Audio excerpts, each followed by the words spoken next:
Hello, welcome to episode 7 of Keeping It Real Estate with myself, Dylan Musgrave. And myself, Joanne Boulay. We're realtors here with Remax Family Realty here in Truro, beautiful Nova Scotia. We have a really special episode today. We have some phenomenal guests joining us, which is really exciting. It's really exciting. So we have Marion, LeBlanc and Shannon, Tayles from RBC, and they're going to fit right in with our word of the day. What is the word this? Mortgages. So it's going to really I know it's broad, but they're going to really help tie it in. And with editing magic, if you're watching this on YouTube, they're going to be right here, and we're going to be spread out. If you're not, well, it's going to be no different to you. So we're going to just change it up a little bit. Yeah. We're not really going to go too depth into word of the day right now because when they're with us later, we're going to jump into that. Yeah. And why don't we just talk about our listing of the week or listings of the week and business of the week now, so we get that done and we can have them on. Well, absolutely. So my listing of the week this week, it's a listing in the west end of Truro. It's 105 Smith Avenue. It's just down the street from the golf course, and it is a gorgeous, completely redone house.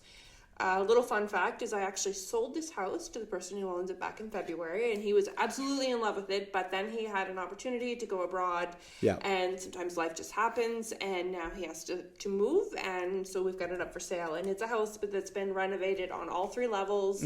It has the most gorgeous ensuite you've ever seen, huge walk-in closet. It's got 3 full baths. It's got 4 bedrooms in total. Beautiful kitchen, quartz, countertops with the waterfall island, high-end appliances, huge backyard that was recently fenced. So if you have dogs or kids, it'll contain them or keep people out, whatever you want to do. And it's absolutely beautiful. And if you want to book a showing, just give me a call. I'd bet $1 million that every single agent that's shown that property has asked you, why is he selling? Absolutely. Why are you leaving so soon? Sometimes life happens, guys. Oh, and listen, you know what? At the end of the day, if the opportunity is right, he can say he owned a house in one of the most prestigious areas of Truro. Absolutely. For 2 months. 2 months, yeah. Although the longer it doesn't sell, the longer that timeline's going to be. Hopefully it sells quick. Yes, absolutely. Or soon. My listing of the week, so I have a beautiful new listing at 115 Salmon River Road in Valley. So this is literally, you got the house right here. It's on a corner lot. And this house, as all I can remember driving by it, it's got beautiful curb appeal. It has beautiful brick in the front, and it has these 2 pedestals right up front. It's a big house too. It's deceiving. That house is 1,900 square feet, the main level, which is like, that's a big for a bungalow. Well, and then you think, so if you finish the basement, it's 3,800 square feet. Yeah. So I measured that house 4 times. Because I was like, there's no way. I kept going back. I was like, this can't be right. But yeah, it's huge. So, big home. Here's the thing. It had 1 owner, which is fantastic.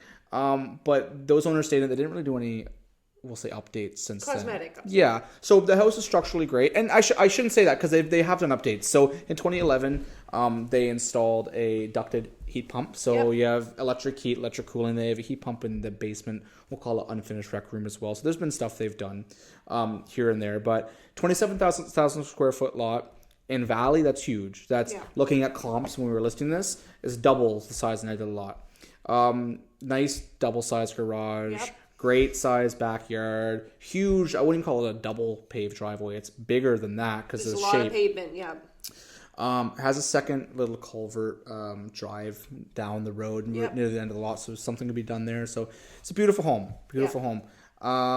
It's vacant, quick closing, and we're at 365. What was Valley? Did you say what Smith was listed for? Oh, 735. 735. Yeah, that's where we're at there. So we're at 365. So just coincidentally enough, almost exactly half of what Smith is. Oh, yes. So all the difference is though Smith has all been renovated. Yeah, I know. Well, if you double this price, I'm certain it would be day and night what this house is. But it's a beautiful home. It's structurally, from what we know, is sound, and it's ready for new owners. Yeah, it looks really nice. So yeah. I'm sure you'll get an offer on it quickly. I hope so. Yeah, absolutely. So that's my listing of the week. Who's the business of the week? So the business of the week is The Hub. So it's formerly known as the Truro Mall. Yep. New management took over it, I think, at the start of COVID. And they have completely redone the mall. All kinds of new tenants. So home hardware. We have the biggest home hardware, I think, in Eastern Canada. Was it Eastern or Atlantic? What's bigger? Atlantic Canada. Yeah. The Atlantic, or maybe Eastern, I'm not sure. It's one of the two. Still very impressive. Yeah, so they had their they're calling it the grand rebrand today. We went down and they had all the, the usual suspects there, the mayor and They had Dave Ritzy there. And, I think Chief Bob Glow was there too. Yeah, right? and they cut the ribbon. They had a big person dressed. What was that? Was that a skunk? It was a cat. It was okay. With giant scissors. I thought it was a skunk when I saw the picture. And then Home Hardware had their grand reopening too. Their grand opening, and I didn't actually. I wasn't there, but one of my clients works for Home Hardware, and she was telling me that they cut a 2x4 in half instead of That's cutting. Funny. Isn't that fun? And then Pure and Simple had their new food court is beautiful, and they had what's that restaurant called? Filthy's Philly cheesesteaks. Yeah. So they opened today. Yeah. And they were giving free samples, and Pure and Simple was there. They're not in the mall, but they're in the mall, but they're not in the food court. Where Jungle Gyms was. Yeah, where Jungle Gyms was, and they had samples of food there too as well. And Aroma Maya was open, giving away free coffee, and they had a big draw. So I'm going to tell you a little funny story. So they had this draw for $1,000, and you could all week you could enter. You would shop there. You would get a ballot. Yeah, I saw that. Yeah. So they're like, you have to be here to win the $1,000. So they started drawing names, and they drew names. And they drew names, and it went on for 15 minutes, and nobody was there. So finally, they just said, "Is there anybody here that put their name in the draw?" And 3 people put their hands up. So they're like, "You all get prizes." Wow, that's crazy. I didn't know they had all this stuff going on. If I knew, I didn't have time, but I would have made. I mean, free food, I'm gone right away. Yeah. But $1,000 too. That's pretty wicked. Yeah, and then they had. So I know they have a pop-up market. They had that there today from 11 to 7. So like small vendors. Right. And the brewery, which isn't ready to go yet, they had a delay. So there was a brewery going into the Hub Mall. They were open today, just for today. Like they had samples and that sort of thing. But they have stuff going on all week. Yeah. So they have live music. They had a car show last weekend. They have all kinds of different things. So you want to go to the Hub. It's not the Toronto Mall anymore. It's the Hub. Facebook page, and they have all the details there. So there's all kinds of things happening. And the other exciting thing they said is they're going to have what's called Final Friday. So every month, the final Friday of the month, they're going to have something going on, whether it's a car show, a fashion show. I know there's a fashion show there tonight, but this weekend, if you want to go to the mall, and they said that right now they have 90% occupancy in the mall. That's crazy. And they're building the new professional center. So Grant Thornton's taking up the entire top level. And on the lower level, they've got a couple people secured. And one I remember is Freshie, which I think is like sandwiches and wraps and that sort of thing. And they said someone else, and I can't remember. And I know PetSmart is open now. And they said they have 5 or 8 other big retailers coming. So Mary Brown's is one of them for sure. But they're not open yet. I know everybody on Facebook is, when is Mary Brown's opening? I think June. June's pretty soon. I read June 4th, so the next Friday. Yeah. I think Mary Brown's is going to be the churros versions of what Bedford saw with Popeyes. Yeah. It's going to be. I think everyone's going to go nuts. Yeah. Just nuts. Which is good because it's going to bring people to the mall, right? Yeah. And then I'm sure that'll bring business to there too, which is really good. There's also a really awesome real estate sign in the mall. There is. Yeah. So someone must have had some foresight to think, hey, this mall's going to be a happening spot. And someone designed this giant poster that's bigger than life size. And there was people walking by you all day today, Dylan. Yeah, I know. And lucky for me, I signed a 2-year lease, so they can't bump the price up on me. Yeah, no, you're smart. And there's still some blank spots there. So if anybody was thinking of I'm surprised I haven't taken them because it's not expensive. And you have exclusivity too, right?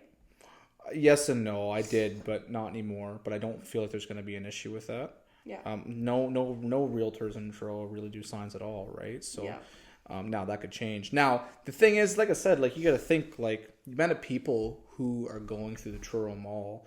Just plain math. If 100 people see your sign a day, which I'm certain on a slow day, 100 people walk past it, it's $2.30. We'll say a top of mind lead, right? Yeah. Go one more. Let's say 200. It's $1.15. 300. So like.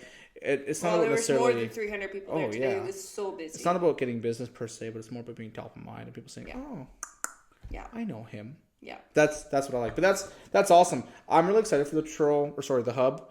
It's going to get used to saying We're going to have to check out the brewery, and they have like a patio out back now where they have all the tables up. Yeah. I don't know how I feel with the brewery. In the mall, it's weird. I already told you. I can already see people be just hammered. It's the only licensed mall food court. I think anywhere. Like in Nova Scotia? I don't know. I think he said in Canada, but that might be wrong. It might be Nova Scotia. Listen, They're trying. I hope they do well. Yeah. But I can only see bad things coming. And there is a pop-up space too. So like if you wanted to lease, if you had, I don't know, something you wanted to sell, something retail, and you wanted just a 3-year or a 6-month or a year lease, there's a space there now that you can do that with, which is great because most leases are 3 to 5 years in the mall, I think, or at least 2. And then they also have a pop-up food truck too space. Yeah. So if someone wanted to come in, now if they want to stay, they can. But if they wanted to try 6 months, that also will give us a variety of stuff coming through the mall too. And what's interesting too, and same with the sign, but they're quite affordable compared to what you're looking at lease spaces in other malls. I mean, once again, it's hard to compare Truro Mall to Micmac or the Halifax Shopping Center, but they're quite affordable. Yeah, absolutely. Right? So if you have a small business, like someone who sells from home, and if you want to try to be not remote and have an actual store location, it's a great spot. Yeah. Because you're right next to the entrance, right? Yeah. So it's right by Mark's, I think, isn't it? Yeah. I would say that going into the food court. I would say that's probably the second. I don't know, because I would say Winners is definitely the busiest entrance. And the dollar store one's pretty busy too. Yeah, but I don't know if it's busier than Mark's though. That's what I mean. I don't know. And I think your crowd, your people going to the dollar store might just be going in and out, where the people that are going into the food court are going in there to shop and look around and yeah. Chinese food guy, I love him. He'll be the next business of the week. But I guess we just kind of did him because we did everything in the hub is business of the week this week. Absolutely. That doesn't count though. But yeah, it'll be really exciting to see. And speaking of that, all of that area, Roby Street, now is dubbed Uptown Truro. Yeah, I don't know if anybody's seen the little flags, but I think that's great. Yeah, it's kind of trying to take the exclusivity from downtown Truro away by trying to have the opposite, which I don't think is necessarily bad, but it's making it, I don't know, not taking away the specialness of it, but just a different angle. Yeah, but it's nice to have it because I always just know the area is Roby Street. I was under the impression that's county. I thought too. I thought the town of Truro stopped at Frankagino's, but I don't think that's true. I think they must be. Yeah, I don't know. Speaking of that, across Wendy's, that house is finally torn down. I saw that. Yeah, which is so. I'm really interested. I'd be interested to see who bought that actually. Cause and there's a couple other older houses down in that area. Well, one next to A&W has been sitting for forever, and all those houses sit for forever because you got to find the right person who wants the land and has the cash to tear the house down. Oh, it's the capital, right? Because it's not just mine, because it costs money to tear a house down, right? Yeah. And then that's flat out bare before you even start putting something there, right? Absolutely. So it's not that the land isn't worth it, but you got to find the right person. Yeah, absolutely. You do. Well, we're gonna move on to our guest. Yes, so stay tuned. Excited. And we'll see you soon. See you soon. So today we have the pleasure of having 2 fantastic guests on our podcast today. So we're with Shannon Tayles and Marion LeBlanc from RBC here in Truro, 2 phenomenal mortgage specialists. Why don't you tell us a little bit about yourselves? Well, I'm kind of junior to the team. Marion selected me a couple of years ago to be part of the RBC mortgage specialist team. And we have partnered together ever since. I don't come from a background of banking, but overall personal health, and it translates nicely into the realm of helping people it fits into their mortgages. Yeah, for sure. And she's helping me with personal health. No, I'm kidding. I've been a mortgage specialist for 24 years, been with the bank for a total of a long time, 27 I think it is. Okay. So I'm a senior mortgage advisor, love what I do. My joy is helping the clients. I like to guide the client. I call it the roadmap to success. Yeah. And I think everybody needs a roadmap in order to get there. And me and Shannon, we team up perfectly together. And that's one thing I want to talk to is about kind of if someone's not there, what you guys focus on to help them get there that you really don't see anywhere else. Yeah. So if you guys are okay with it, I think we're just going to kind of ask you some questions and just sort of go from there. Does that sound okay? Yeah, sure. Do you want to start, Joanne? Sure, absolutely. So what is the benefits of working with RBC? Why would someone pick RBC, say, over another bank? I think, number one, we have firm approval, which I think is key. All banks are good, so I don't, I'm very cautious on that. If you ask personally with me and Shannon as to what we do, a lot of what we do is guidance. Right. So we have a lot of people come in not knowing where to start, not knowing what they need. Yeah. not knowing how much they can afford. And so when we build with them, we're looking at everything. We're looking at income, we're looking at their credit, we're looking at their debt, and then we're saying, okay, if you do this, you can have this. If you do this, you do this. Right. So to me, it's really important that whoever the client is dealing with, to make sure that they're dealing with somebody that's going to be able to guide them properly. Right. Yeah. That's going to be able to look at everything and take them to the next step. The and whole not picture. not just leave them. Well, I've had clients before that couldn't get approved at one bank, or what they could get approved for was too low. So I sent one to you, and she was able to get not only an approval, but get approved for more money, and we got the deal together for. Yeah. And And that sometimes was really special. Yeah, sometimes it's just a matter of moving some debt around. It's a matter of let's use some money to pay down this, or there's so many different ways for us to look at a file that it's anything to help the client. Yeah, and that's one of the benefits, I think, coming to Royal Bank, to answer your question, is that we do have a lot of different partners that we get to work with to help us in a pinch, do a consolidation loan. Yeah. If someone needs, has a bunch of external debt that needs to be wrapped up into a smaller, more manageable payment. We can do that really quickly because we have a lot of the advisors that are on hand and can, give us a hand to get that client to where we need to be affordability wise. Yeah. Huge team. And that's really important. I mean, we've talked about that before, about having contacts, right? Like having someone that, if they may not have that piece to the puzzle, having the person who does on speed dial is really crucial, right? And that's what it sounds like this is. It's really like a big puzzle. It's trying to make every piece fit as well as it can, right? Yeah, it's a big team. Of course. It's a team, and we all have the exact same approach to make it all work. Yeah. One thing that you said, and I really like how you explain this, and what's really awesome with RBC, you said firm approval. Can you talk about what the difference of a firm approval versus, let's say, another institution's approval? What's the difference? Well, we do two things, I think, kind of differently. We have our pre-approval process is a little bit different than a lot of the other financial institutions in that we preview the documents, the income documents, and we really take a look at the whole picture of the client ahead of time. They're not... They may have access to our online calculators to see what they might be able to afford or potentially get pre-approved for, but we do a little bit more of a deep dive in our questioning, and we can include some of the expenses that they may not think about, that they wouldn't include on their own. And then we take a look at all the documents up front. So we already know that the bank essentially would approve the client, and then they just have to take a look at the actual property. So they get to go shopping with the confidence, and I'm sure you guys have seen this on your side when we do pass off a pre-approval letter to you, okay, they've already seen their income, they've already checked their credit. And I know there are other places, only because people have talked to me about it and said, oh no, I didn't pull my credit already, or I haven't provided these documents. So it's nice as an employee to know that we've really overlooked, the clients and vetted them almost. But it's really comforting for all the partners, like you guys especially, but the clients to have that confidence to know this is my ceiling, but this is where I'm comfortable with.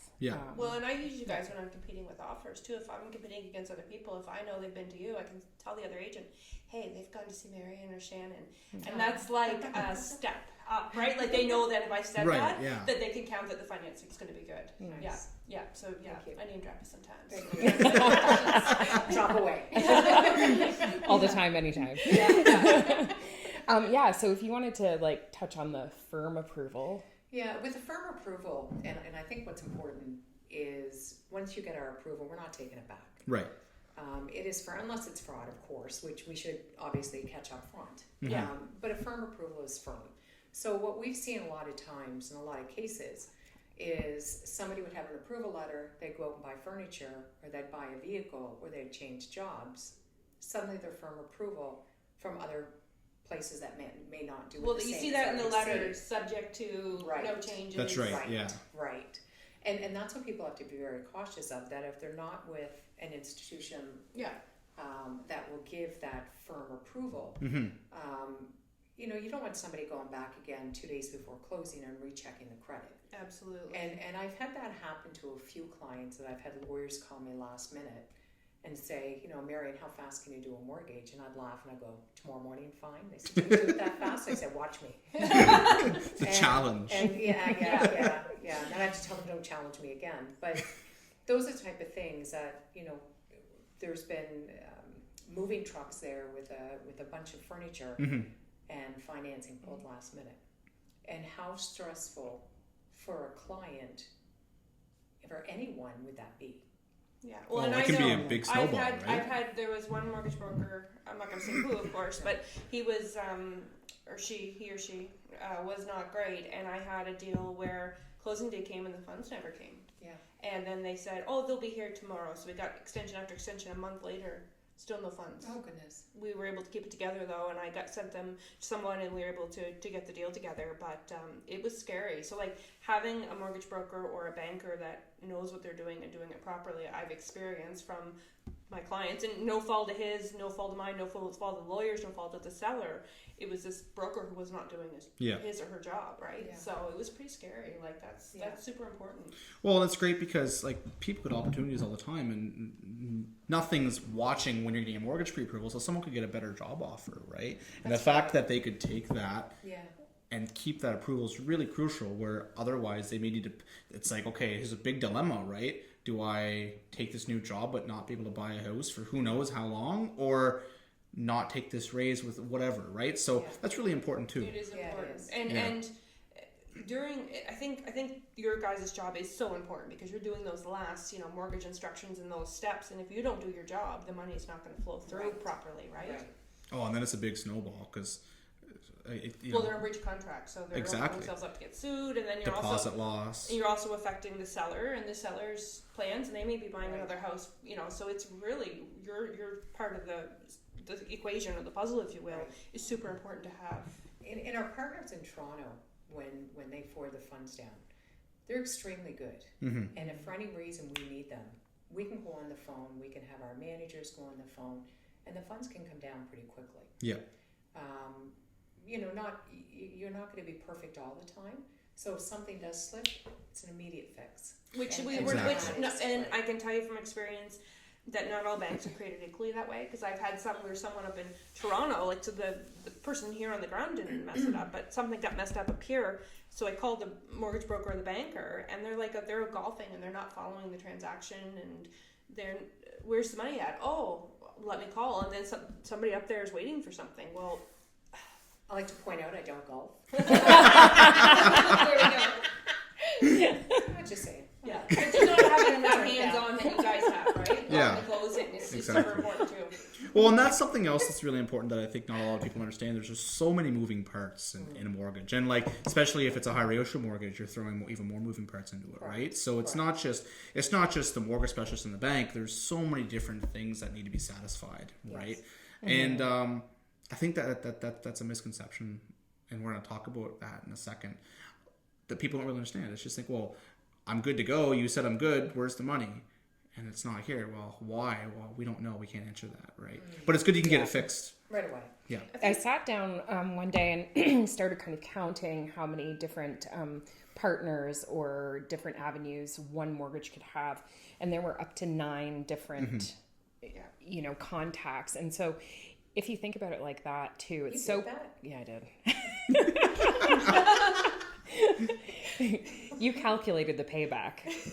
I did But if you think about it, how many points of contact, it's like broken telephone. I mean, the potential for anything to go wrong along the way and for miscommunication. And so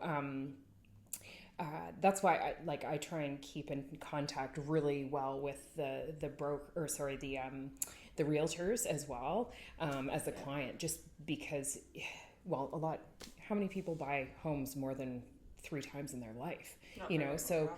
And our policies change, banking policies change, your policies change, and the guidelines that you guys have to follow change constantly. And so, and CMHC, everything is constantly changing. Yeah. And so we all have to communicate in order for it to, come together for the clients, and we're the experts. Yeah, right? They come to us for the knowledge, and we have to then support them through to the end. And then a lot of times after as well, there's a lot of post questions and maintenance that comes up as well. Yeah, I find in this industry there's always some kind of massaging after the transaction's done, right? There's always questions. There's always, oh, well, for us it's something breaks or something isn't right, and then it's a simple fix. But for you or guys, a question about the property. Where is this, or how do I do this? What does this like? You know, it could be anything. Yeah. So there's always, I find almost every transaction, there's always some, and you want to keep that communication, right? You want to keep a good relationship. You want to keep that line open so they know if there's anything, you can always reach out, right? And that's really important. I always tell my clients I'm their bank mom. Yeah. So just call me. Mom. When I sent to your client the other day, and she's like, "Can I text her?" And I'm like, "Yes, you can text her. Text her. Is that okay to text her on the weekend? Absolutely. Go ahead and text her. Yeah, she'll answer you usually. Yeah. And that's one thing too about having. I'm not saying you should be on call 24/7, but having someone that's reliable and you know you can get a hold of if you need it, unlike a Friday night at 8:00, and hey, even if it's not like a super detailed response, as long as you're like, yeah, I'm on it or whatever, it's good to have that contact. Well, right? because our business is 24/7 pretty much, Yeah. right? So to having someone who answers their call on a weekend is crucial. And you can't tell a client only panic between 9 to 5. Exactly. Yeah. You know, that's so true. Yeah. And the reality is, and once again, I'm not saying people should, but I feel like almost all parts in this industry, when it comes to professionals, should somewhat, not necessarily be on call, but be available, because you're right. That's a really good way to put it. Something could happen on a Sunday morning at 10 o'clock, and we need it solved like yesterday.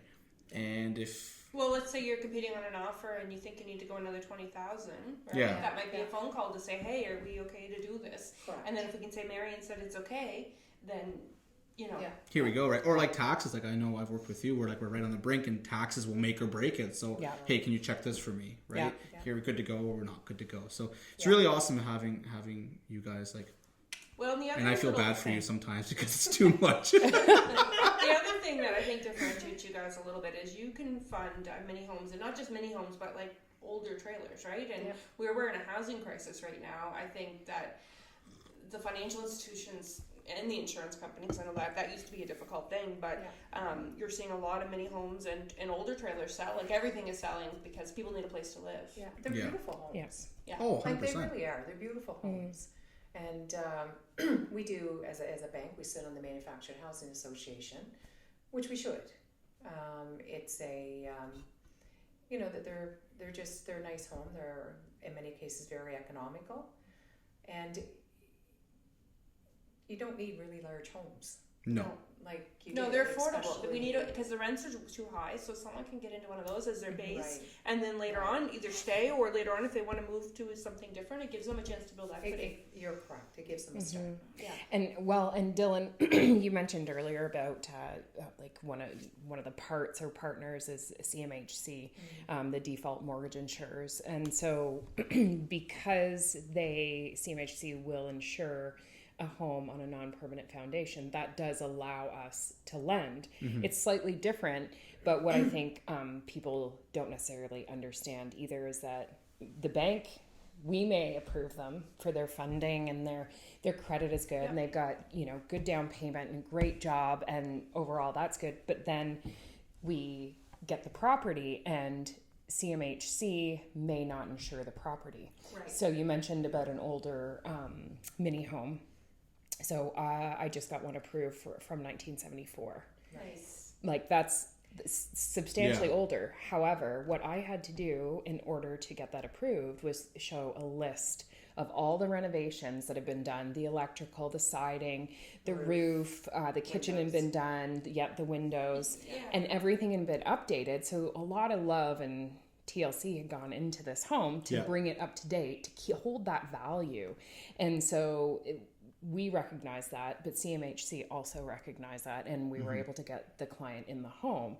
Now, same story, without those renovations and things, then we might not find ourselves in the same situation. CMHC is very good about working with us to maybe flexible the term. So we may not be able to take a mortgage over 25 years. They may be only mortgage it over 15. 10 Yeah. or 15, Yeah. depending on the age. Yeah.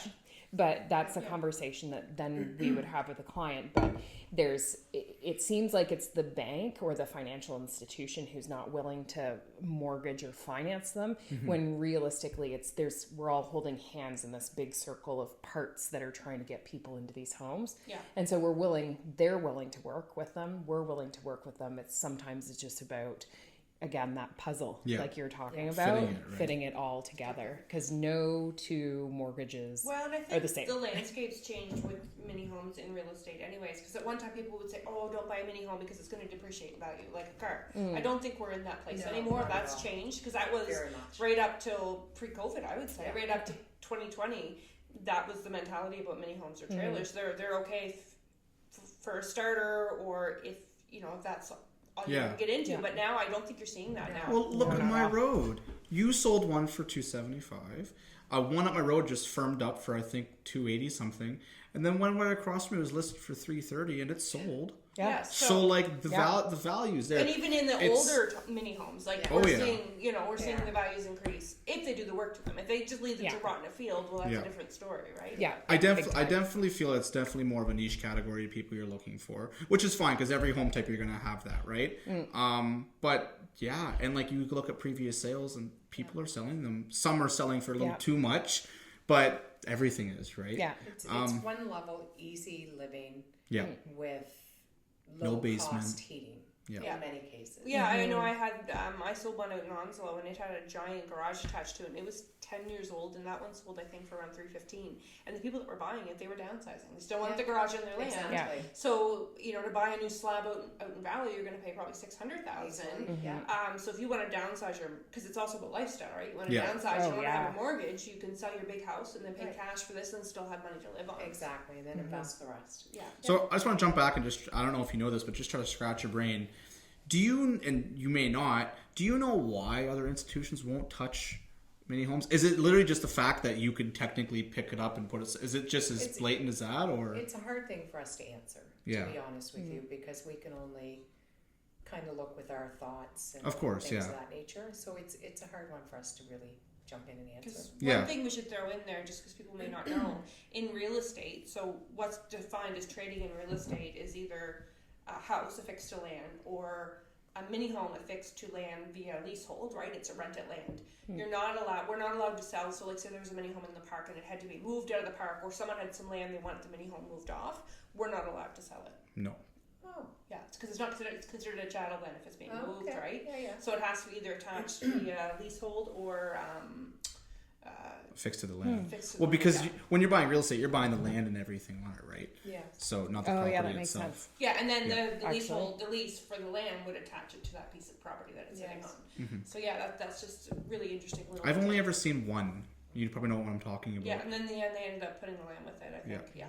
Yeah, and then it sold. It sat for a while, and it sold when they did Yeah. that. That was awesome. Let's move on to another question. Uh-oh. What do you think? Trouble.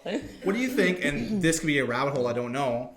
What are some misconceptions about the whole? Let's start with getting a mortgage, and then kind of dig into the mortgage industry. What do you think are some misconceptions locally around here, or even just in Nova Scotia, that people may not understand, or they may think it's something, but it's really something else? Well, I think the biggest one that I see is first-time home buyers typically assume that they're not going to get approved. They assume that it's going to be like everything is too expensive, or they don't have enough saved, or they haven't worked long enough. A lot of people think that we do require a 2-year job history, which for most, self-employed or any variable income where you're not guaranteed a certain amount, then we have to use a 2-year average just to show that you might make $50,000 on average. But if you're on salary, we can use a letter of employment and a most recent pay stub, as long as you're not on probation, because of course probation then gives anybody the right to say you're out. Yeah, that's right. But from what I see, people don't understand that, just you might have gotten a new job and there is no probation. As long as we have that first pay stub showing the details of the letter of employment, we're good to go. Yeah. And then again, the first time home buyers underestimating. I find that they underestimate what they're able to do, and then you get them pre-approved, and they're like, "What? I had no idea. I really thought that we were just going to make a plan." And That's what I was like when I got my because I was like, all right, like we're gonna be, because this is almost 3 years ago, which is crazy. But I was like, okay, we're gonna fine, 150, 175. I think it came back at 250, and my fiance were like, wow, we didn't go that high, but like you said, it's kind of like a shock. You're like, wow. And so go ahead. Sorry. Yeah, I don't know what else you're seeing in the. I would say two things. People think that credit can be fixed. Pay a bill, your credit score is going to go up the next day. Yeah. It takes time, which is why we usually have people in and we look at their credit. So it gives them time to actually adjust and get it built to where it needs to be. Mm-hmm. If it's negatively impacted your credit, it's going to take more than just running out and paying that bill. Your credit score is not going up the next day. So that would be one. I'd say the second, a lot of people are not aware you can have two mortgages default insured, meaning less than 20% down, as long as it's owner occupied. So if you bought one 3 years ago or 4 years ago, and then you say, I want to buy another house, I'm going to rent mine out, or my mother's going to live in the house and I'm going to buy a different house, you can still have a second default insured mortgage. So another one with 5% down, so long as you're going to be owner occupied. Right. With Canada Mortgage and Housing, you can only have one. But we have two other insurers. So you can have more. So you don't have to have that 20% so long as it's owner occupied. Yeah. Correct. And let's just touch on that for a second. So typically 5% down for residential home is what you need, right? Correct. To live in, yeah. When does that start going up? So what kind of criteria do you start hitting when you may need more than that? Investment properties would be one. Is that 20% or 20%. And that goes by units per building, is that right? Yeah, well, under with us, we can go up to 6 units. Anything above 6 units would go into our commercial department. Right. And again, it not to confuse things, but it sometimes would depend how many units they have. Is it a business? Yeah. Right? That's the big thing. Okay. So normally 20% down when you're looking at any type of investment. what about recreational? Meaning cottage. Yeah, you may, depending on the cottage, still be able to go away 5 or 10% down. Yeah. It definitely depends on the property for that. It's one of those kind of situations where we can take a look at different options for the client based on the property. And some people will call it a cottage because it's going to be their second home. But if it's year-round access, if it has all the amenities, that's a second home. That may not be a cottage, just because Right. it's near the water, right, or a beach. Right, which would make a difference as well. Yeah. Go ahead, sorry. Well, and I find people too will come to us with a cottage or a second home, but it is on a non-permanent foundation, right? And so then we do get into the chattel mortgage, which is then always CMHC insured, regardless of how much they put down. So, someone might be able to use, have their home with a home line plan, which is one of our products with a line of credit attached, and they may want to buy this cottage that's on a non-permanent foundation, say on Burrell Shore, and they put half down from the line of credit. Right. They're still going to experience a CMHC fee, a default insured fee, because it's on a non-permanent foundation. What other red flags does either the institution or CMHC look for in a recreational property? So I'm assuming things like heat, water source. What else? Water. Septic. It can have a non-permanent heat source that it can have. Heat pump. But Yeah, even they're fine that way. Yeah. And they're fine 3 seasons. It does have to have running water, and it does have to have, the flushables and things like that. Right? No outhouses. The No flushables. The outhouses. flushables. no outhouses. If you hit the button, it goes. And away you go. Yeah, you don't care where it goes as long as it goes. So talking about, go ahead, cut you off, sorry. Well, no, it kind of just brings us into a bit of a different category, and I don't know if you guys are seeing this. Now I get to question you. Let's do it. We are seeing a lot of clients coming to us talking about like greenhouses, not like a greenhouse that you put vegetables, but like a home that might be more off the grid, made with the solar, or completely off the grid, made with like the hay bales or alternative ways. Well, again, it comes to the housing crisis, and people are looking for other means of. And the cost of everything's so expensive. So energy and things, and we're looking to use renewable resources as a society more. And so, all of policies and things are trying to play catch up. And are you guys seeing a lot? Like, can you guys list them? Are you seeing a lot more alternate type? There's houses coming? I showed one a couple of years ago, up towards Wentworth, and it was down this long driveway, like 2 kilometers through wetland. It was it was a cabin someone had built, and it was completely off the grid. No power. It had solar that charged batteries, and it was really interesting. But that's really the only one I've run into that is completely off grid. I showed one in your Mount Tom. You know what I'm talking about? Yeah, I know. Yeah, I never showed it, but I had inquiries on it. And it was actually really cool. So it was completely solar. He had spring-fed water that went into this big hopper vat kind of thing that went into a UV light. And he had like 6 big batteries. It was 100% off grid. It was very interesting. And it's been sitting still, and it still is because hard to finance. Yeah, no one will touch it. No. One thing we are seeing a little bit of is people living in RVs, so they're looking for land to purchase.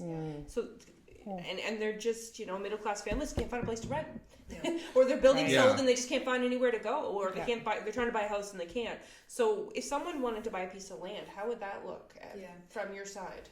Land is more a loan from our side, because there wouldn't be any security from a structure or a house perspective. Right. So it would definitely be a loan, maybe a line of credit, depending on the cost of the land. Yeah. But keep in mind, in a case like that, you may need you might need septic, so it could get a little bit costly as well. Yeah, absolutely. Talking about that, let's say if I own a house and it's a $600,000 house and I own it free and clear. If I come to you and let's say we get an appraisal done and all that, how much money full of equity can I pull out of that house, let's say, to put in a line of credit to use elsewhere? Can I pull 100% out? Is it 50%? What can I do? 80% is your total amount you can do, with 65% of that being on a secured line of credit. Okay. So if you want to do renovations or something, you could do a home equity line of credit, or you could do an appraisal, get your quotes, and then the appraised value has to be. Yeah, we can look at current and future value if you're looking at an add-on or a major renovation. We'd be looking at a purchase or a refinance major construction. So we'd want to look and see the type of renovations you're doing. Right. The big thing we always look at is, does it affect the integrity of the structure? Right. So an add-on would. If you're fixing your roof and putting a new kitchen in, it's not going to touch the integrity of the structure itself. So it's kind of situational. Oh, 100%. How often do you see things like that? Like one thing I always think about, and I think, I don't know how you fix this. This should be somehow financeable outside of banks as septic systems, right? Because a lot of times people find out their septic system is clogged up, but they don't have $30,000 to go replace it, right? So, but is there any kind of situation that needs to be there, or they just take equity out of their house and then they can use that? We may control the funds, because it would be something that would be important from a resale value. But it's something that we have done and we do. Okay. And the big thing that I want to say too is, anyone who's doing anything like this, number one, don't start construction or don't start doing the add-on until you have financing. Because if you start it and you're 3/4 of the way through and then you go, I think I ran out of money, we might not be able to help because we don't know what liens are against the house. So do you owe the hardware store? Do you owe? So we have to be very cautious. So I always say do that up front. In the same breath, anybody who may be having challenges financially, don't wait and struggle until it's too late. Come and see or go see your financial institution to see, is there anything they can do to help you, whether it be consolidate things, whether it be to take some equity out of the home. Because once it starts affecting your credit score, makes it very difficult. Oh, 100%. Right? And people are really prideful about that.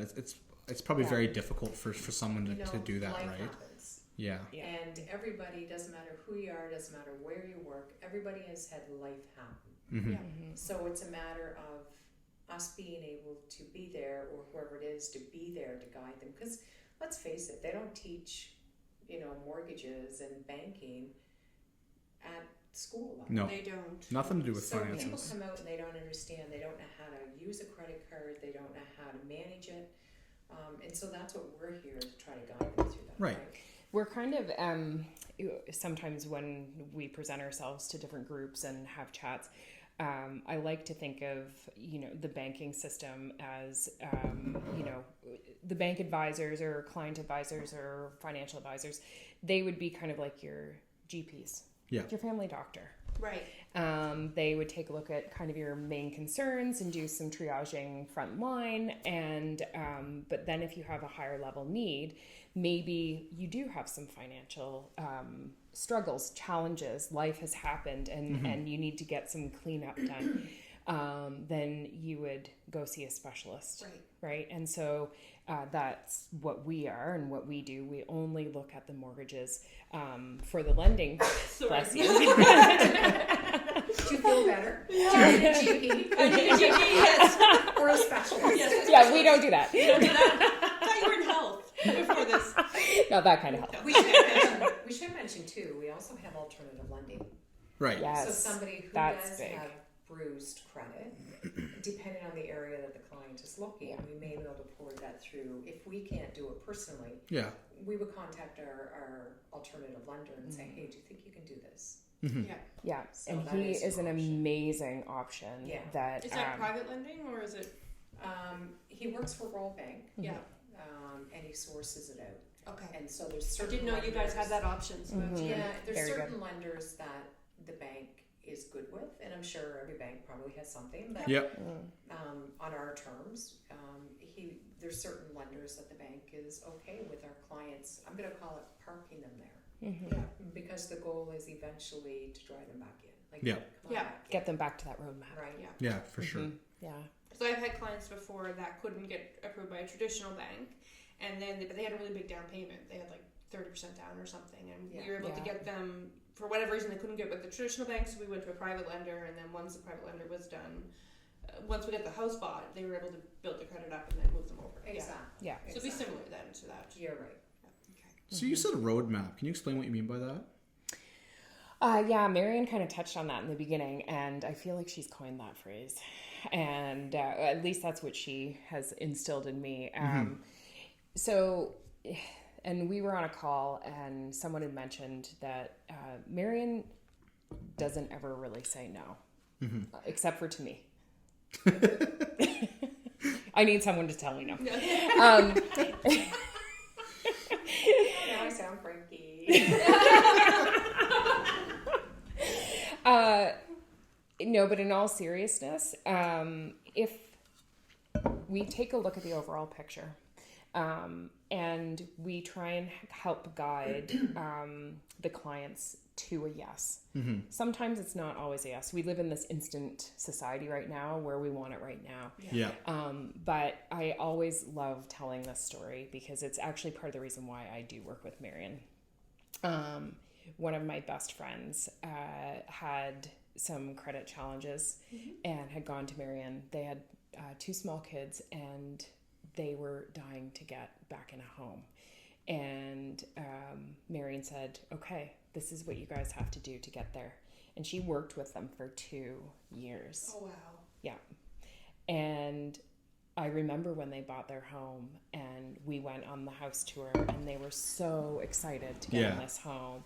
And like there were tears. It was a huge moment. And I, at that point, was not anywhere near working in a bank. And I just thought to myself, you know, I had no idea that a mortgage specialist would work with someone that long to help lead them down a road to get them, you know, to the point that they needed their destination. And I just thought it was so honorable, but also it made a whole lot of sense to have this guided path for Yeah. clients to help get them to where they need to be, right? Right. It's kind of like you guys, Yeah. you know, like a client comes in and they're like, okay, well, this is the house that we want. And this is what we're going to pay for it. And you guys might be sitting there going, yeah, we may need to reduce some expectations here. Right? Been through that recently, actually. Right. So, you know, but you assist your clients and they may not know what steps to take. And so they're Right. relying on Yeah. you. And, but that is one of my favorite, that's what we mean by the roadmap. It's, okay, it might not happen right now. This is why, this is how we can fix it. If you're willing to, take those steps to get there, we'll work with you Yeah. all the way. You know, Absolutely, yeah. I think Marion said that there was one gentleman who even had her face, a Oh, I business remember you card telling me the story. Yeah. on his debit card, and every time he would take it out, he would see her face and rethink whether or not he should be spending the money. Yeah. And if the answer was no, go back in, and he would walk away from the purchase. Yeah. And I thought, like, Yeah. that's the impact that, you know. But if you want it bad huge. enough. The amount of money Yeah. that man saved blew me away. I couldn't believe it. So the first thing I said, how did you do that? And he told me what he did, and he had my picture. And I looked at him, I said, all I could say was, you hated me for 2 years? I was gonna say, I think it was a year. is that an insult or a You hated me compliment? for 12 months? Oh my goodness.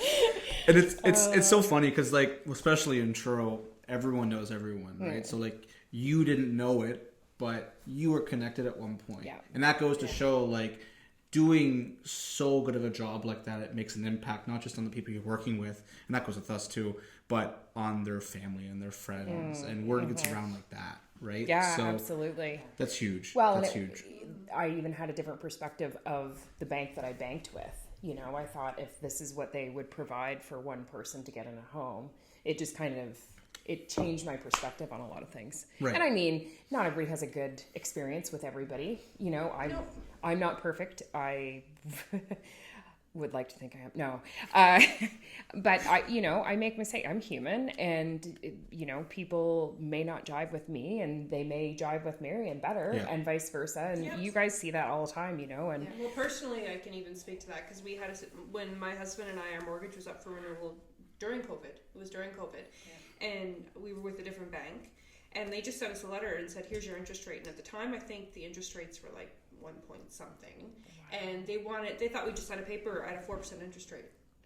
And I called my local banker, no answer. So my husband, who is a high maintenance client, I can say that, I love him as a high maintenance client, said, what are we going to do? So I called Marion, and by the end of it, he was just like, he still talks about you, how great you are. So, like, yeah, if you can make David happy, then yeah, we know Good it's job. hi, Mom.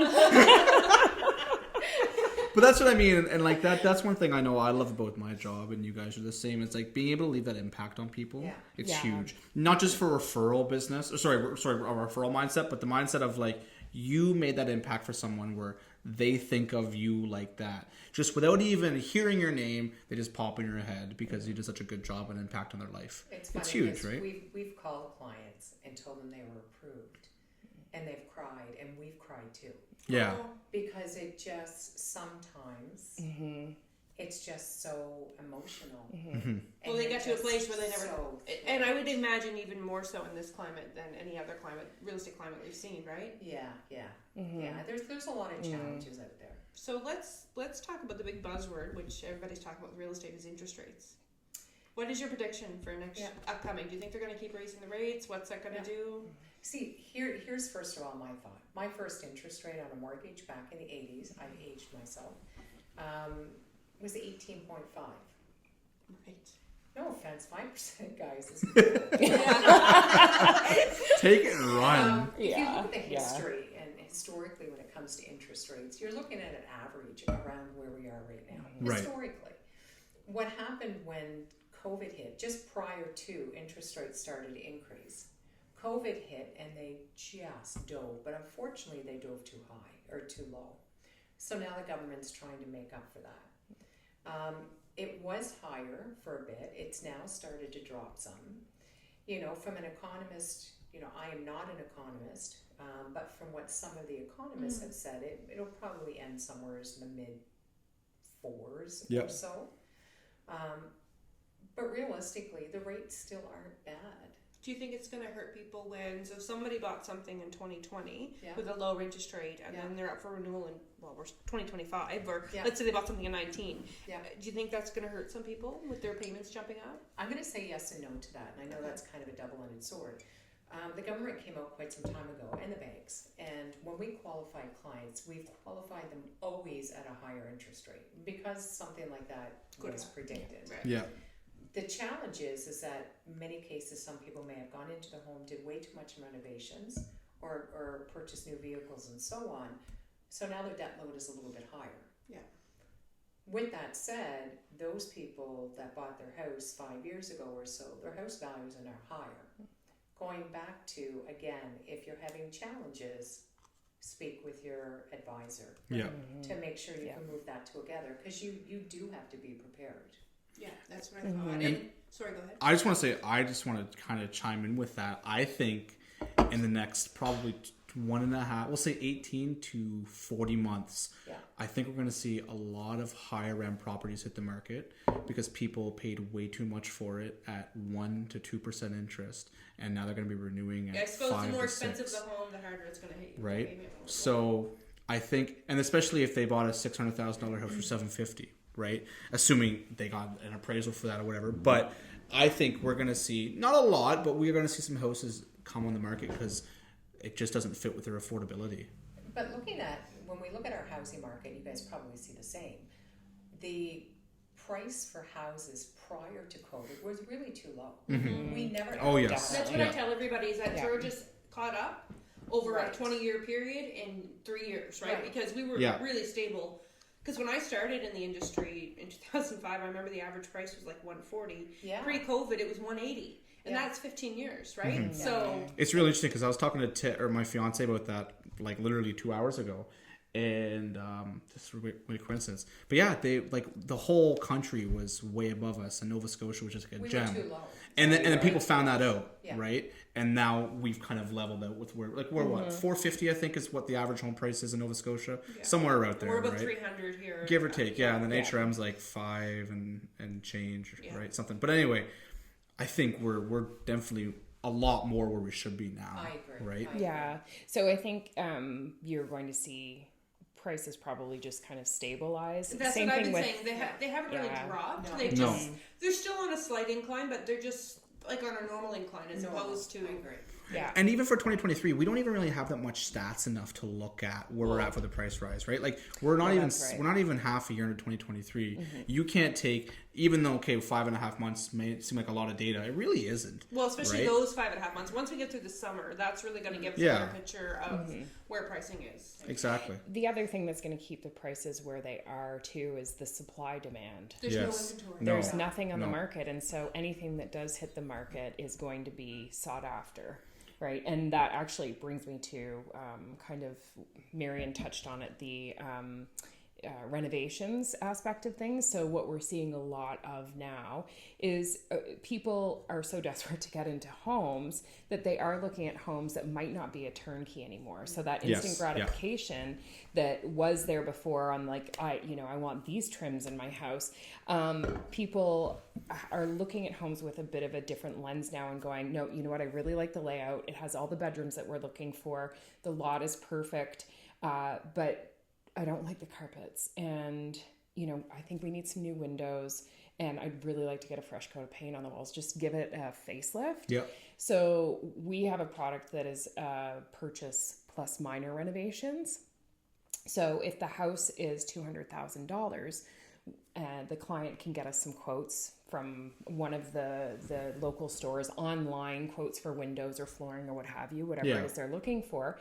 And we can then add up to 10% onto their mortgage. So they buy the house for the $200,000, and then they have a certain amount of time to get those renovations done.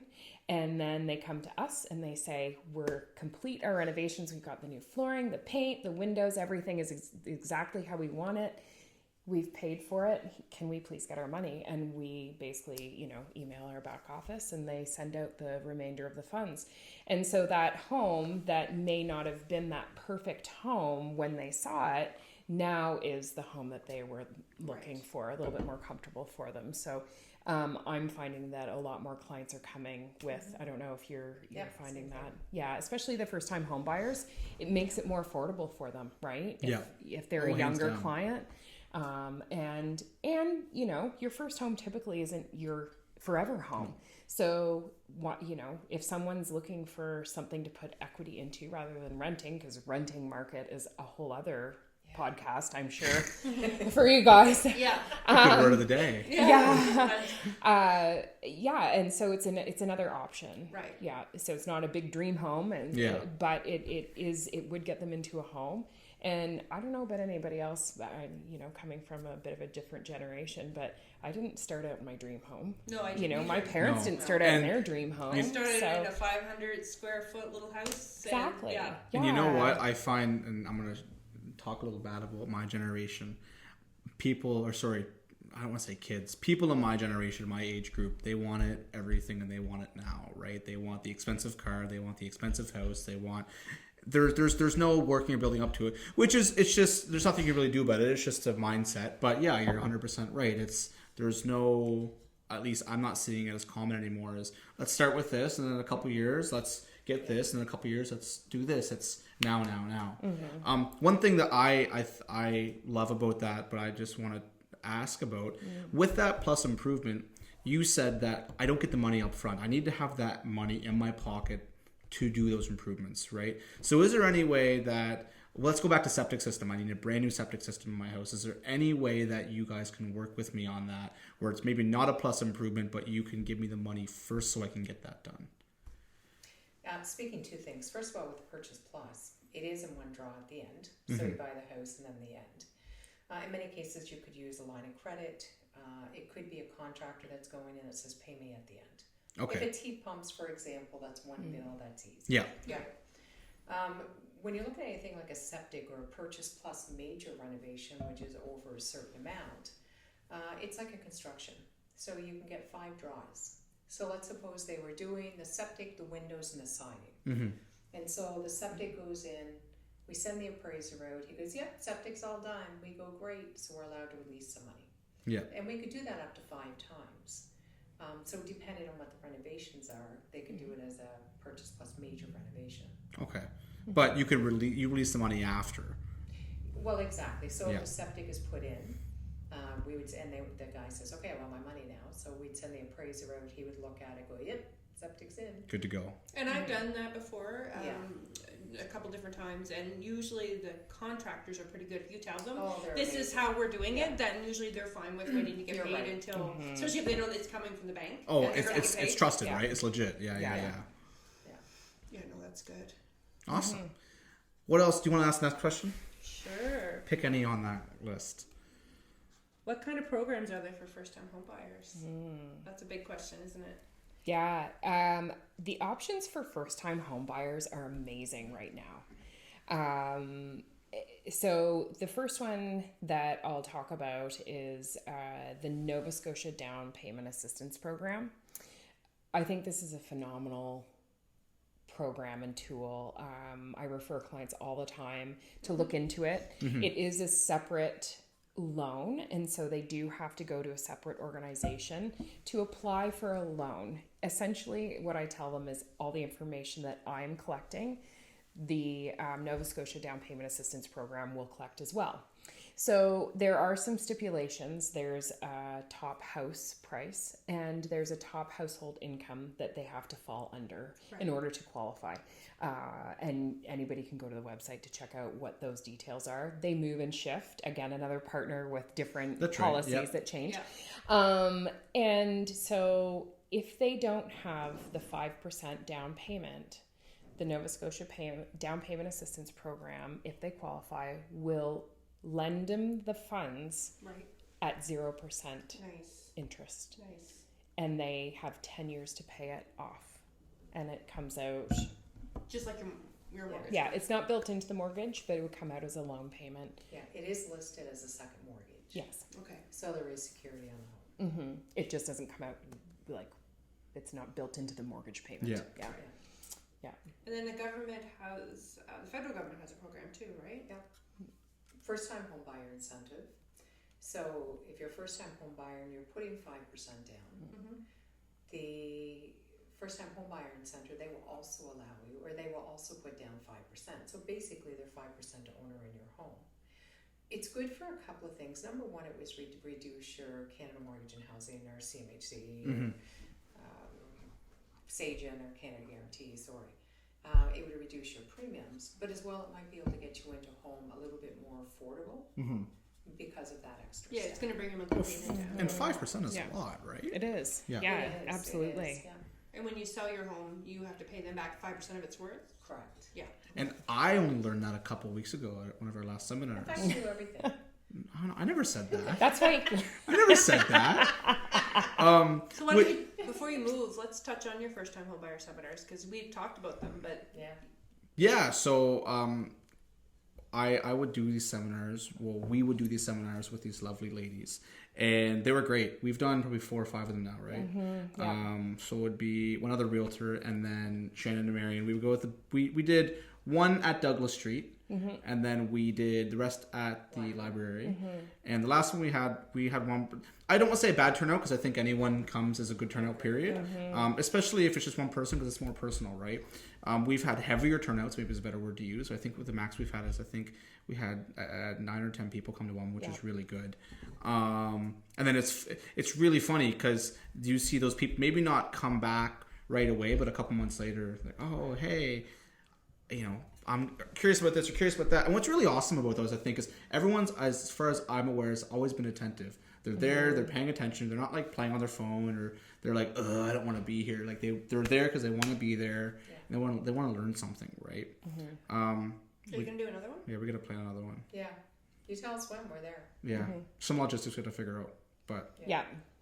And maybe the good thing is right now is if anybody would like to attend any of these, make sure you get a hold of Dylan. And they're free, right? Actually schedule it.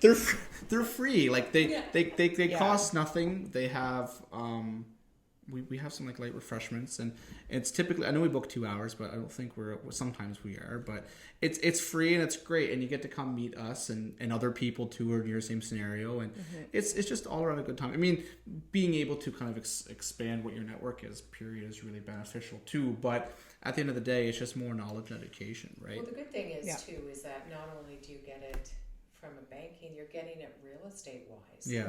Because there's so much within real estate Absolutely. that people don't understand. So having that guidance and having somebody there to be able to walk you through it from that angle and then walk you through this angle is so beneficial, and we've seen that from clients that have been there. Yeah. Oh, it's huge, right? Yeah. Well, the interaction, I think, is really big, because everybody, again, going back to that, puzzle, not everybody's in the same circumstance. And so we've had big dialogue around newcomers to Canada as well, because of course there's new legislation out about that, and that keeps shifting. So, and actually a gentleman from one of our sessions just came to see me this week. Good, that's fantastic. Yeah. So I think it's great to get, knowledge is power, right?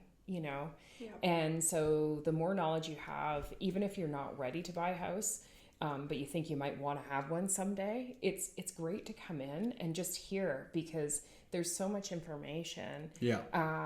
And most people have no idea about any of the process. And so you get to, if nothing else, if you don't even participate and you just sit back and listen, there's a lot of information that you can set yourself up for That's right. And down the road. Have changed so much. Yeah. We have a lot of people that will come in and go, well, my dad said, or my uncle said. Dad's playing, mom's playing is what we call that. My guys has an ad over where the dad's doing the inspection. Yeah. Things are different.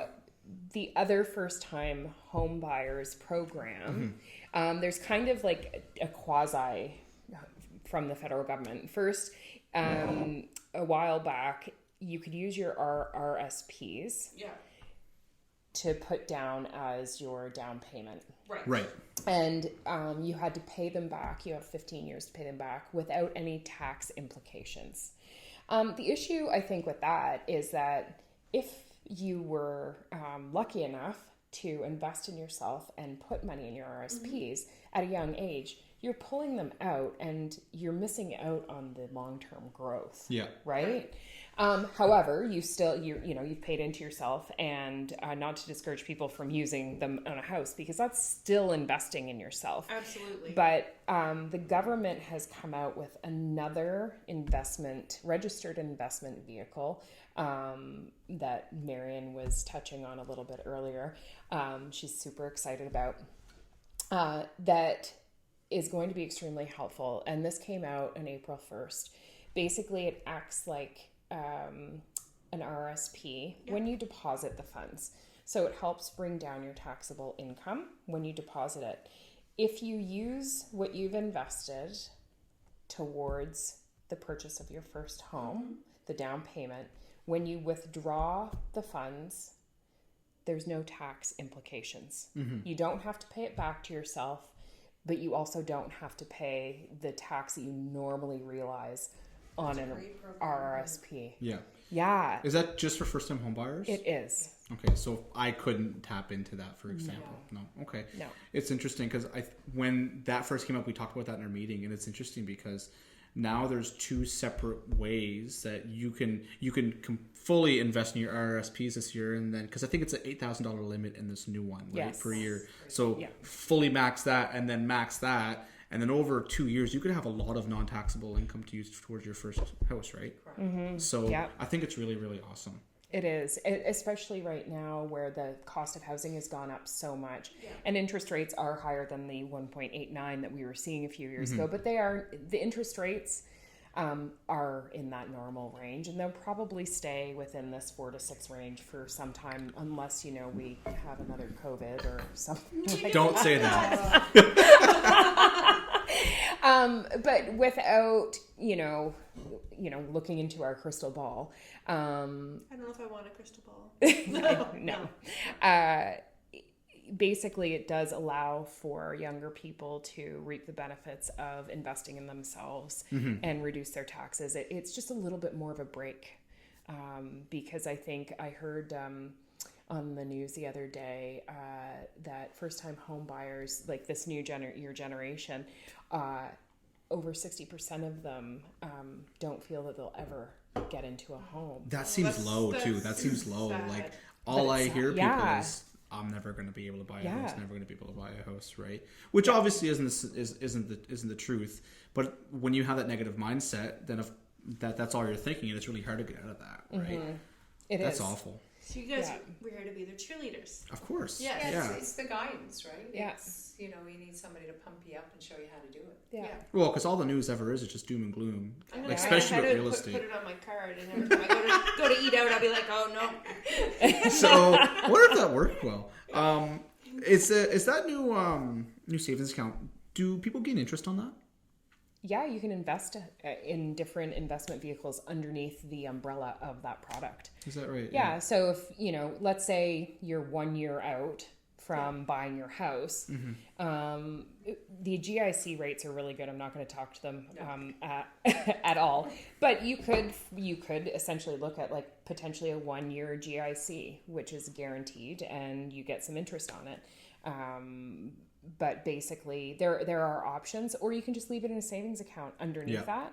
But yeah, there are, and so you would want to have some guidance on the investment side of things, to kind of go over what the options are. But I think the biggest benefit from that, is that it does reduce your taxable income.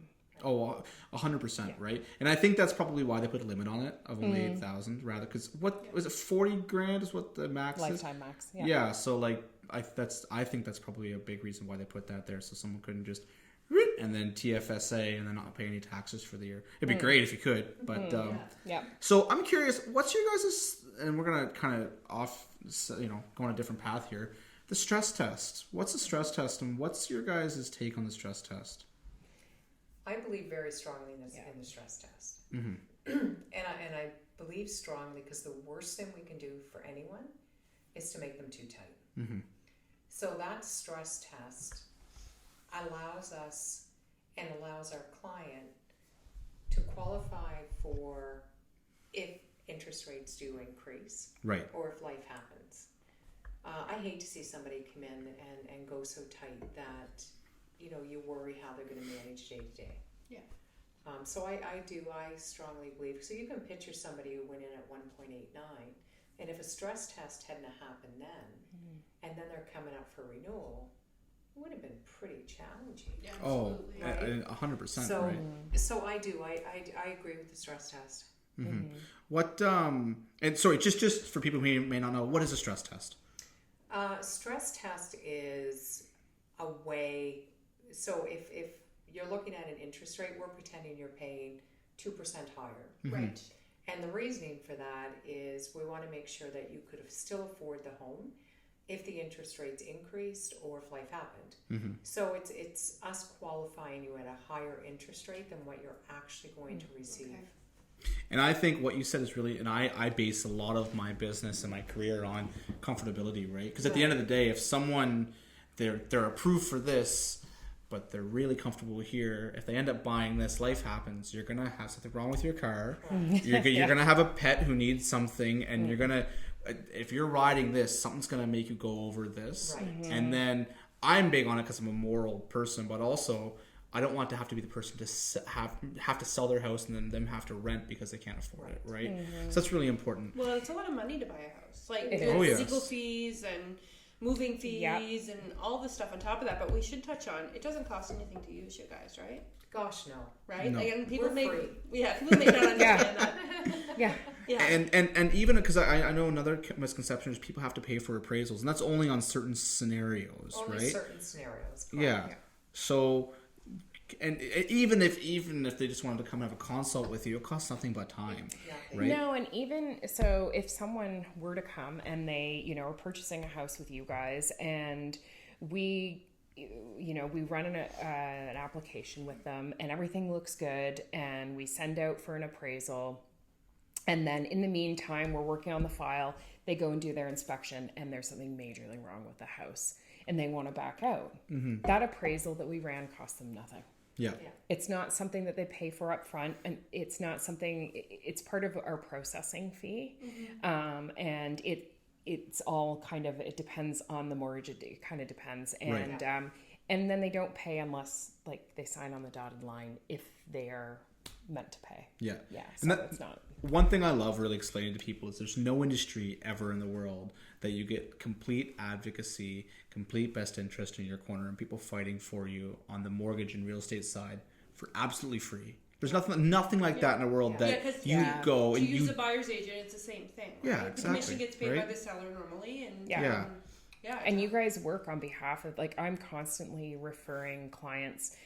That's one of my first questions. Once I get the pre-approval in hand, I'm like, are you guys working with anybody? Because they, you know, most people see the sign on the lawn and they want to call the person selling the home.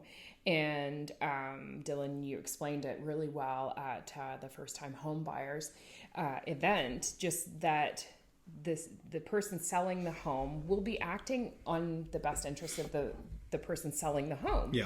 And so I think it was really well put that you want someone else kind of working in your own best interest, right? And so that lines might not cross or have the opportunity to cross. But people don't think it's free. That's a huge misconception. Like all of the time, I'm like, do you have a realtor? Oh, no. And I'm like, you know, it doesn't cost you anything. And the biggest question is, well, how do we get paid? How do they get paid? Like why are they working for free? And we're not. and you would hear all this and learn all this if you came to our first time home buyer seminars. But yeah, it's selfless pitch. It's just really interesting because you're right. It's definitely one of the biggest misconceptions that people have. It's, I don't want to have to pay to work for someone. And then going back to the whole, someone calls that for sale sign, that agent, maybe they will, but they're just going to say, hey, listen, I represent the seller. Will they explain what that means? Maybe. Should they? They Yeah. yes. Right? They should, Yeah. but maybe that doesn't happen for whatever reason. And maybe client versus customer isn't explained properly. Well, it's really confusing. Yeah. It is confusing. It needs to be But, detailed. Well, you hear client versus customer, and that seems confusing. If you explain it properly, it's not confusing. But No, and it's like, well, why wouldn't I want to be a client, right? If it's explained properly. But, sometimes things don't happen as they should, right? Yeah. But at the end of the day, having a representation, I think, is almost always, unless like you know what you're doing and you're like, I'm not going to listen to that person anyway. I've had some clients say, "No, I'm okay with it. I know what I'm going to do." Okay, let's write up the contract. Yeah. And to each their own, right? Yeah. Yeah. Yeah. Some people have done it a bunch of times, or they might know an inspector or whatever that looks like, or just really confident or really want that house. Yeah. And they'll just do anything to get it. So there's so many different, there are no two mortgages the same. No. Ever. Never. No, it's the same. No transactions ever the same, No. right? Everything is so unique, and every different scenario is so different. And I think also every transaction I've found anyway, maybe not every, but most of them, there's something I learn in it, right? Oh, that's interesting. I didn't know this, or even it should just be something small, right? Like I was saying earlier, I didn't know until a couple weeks ago that if you had the federal first-time homebuyers incentive, that it wasn't just 5% they gave you; they owned 5% of your house. So if your house increased by $20,000, they just got a $1,000 bump or $100 bump, $1,000 bump. Yeah, they got a good lift there. yeah. Right? So it's that kind of stuff too, and then that allows us to educate our clients more, and that's the part I love about this job. It's just constant, right? Oh, yeah. No, it's It's a lot of learning. It is a of lot. learning. That's why we do weekly staff meetings. You guys probably have weekly meetings too, do you? Or I guess you're always We having do, a meeting. Always. Yeah, always having a meeting. Internal messaging too. Yeah. Well, I have daily meetings with Marion. Please help. so okay, Can you pull out your magic wand, please? let's get this together. We have less than a Wiggle day. your nose. I can't do it. Interest rates. So like we talked about, I know in the next probably year and a half, 2 years, we're gonna have a lot of people who are gonna be renewing at a high rate, right? Yeah. What are some things that, let's say we're working with you guys, I have a house, I'm coming to you, and my interest rate's 4% higher than what I'm paying. Yeah. What are some things you can do to maybe make that a little lower? Like what kind of options do I have? Porting, is that an option? Porting is an option.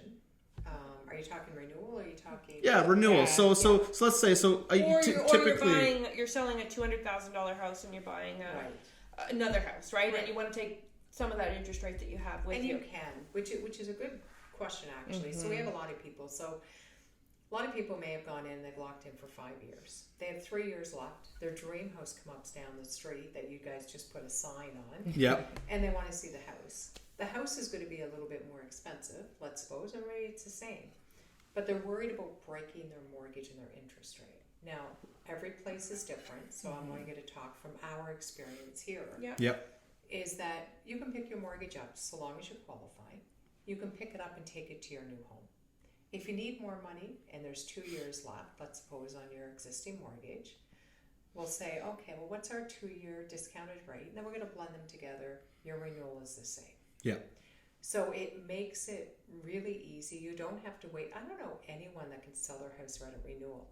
And to tell you a story, I had a client at one time who was selling his house.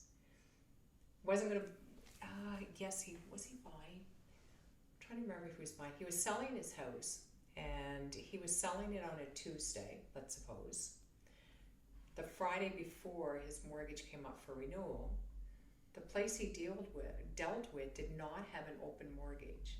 They locked him in for 5 years and charged him a full penalty. Wow. Like, what a shame.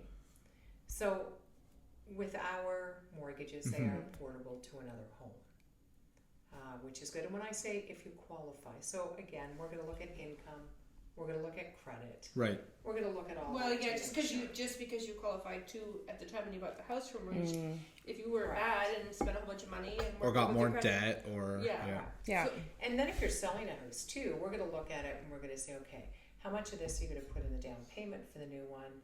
and okay, there's a bit of debt here, let's take some of the funds from the sale and let's pay out this stuff. Mm-hmm. And then that's Well, gonna that's make probably it what work. people should be looking at right now. If you've got, say you bought a house in 2021 or 2022 and you have a really low rate and you locked in for 5 years, if you have extra money because you have that low rate but you have debts, you should be working on paying all that down. Using that To free those funds up, so when the mortgage rate does jump up, because it will, if the interest rates stay where they're at, you'll be able to afford it. But they can also add in during the term of the mortgage. That's true. Right.